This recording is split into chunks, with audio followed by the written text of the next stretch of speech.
coming right out of the fish hatchery, and all the fish come down right through here. It's a pretty gorgeous area, really, especially during the springtime. This is awesome. I don't think we're going to catch any fish on film right here, but it's pretty cool. They come right down through here over to the bridge over around the corner there. It's a really cool area.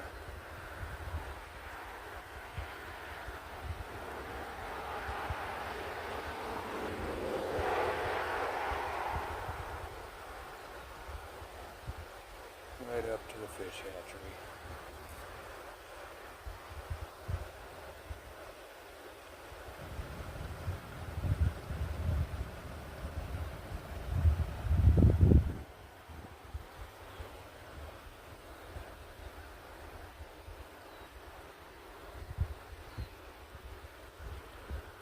I don't think you're allowed to fish right here directly because it's coming straight out of the fish hatchery, but it's a pretty cool area. It's a little dead right now because it's fall, but it's a pretty cool spot.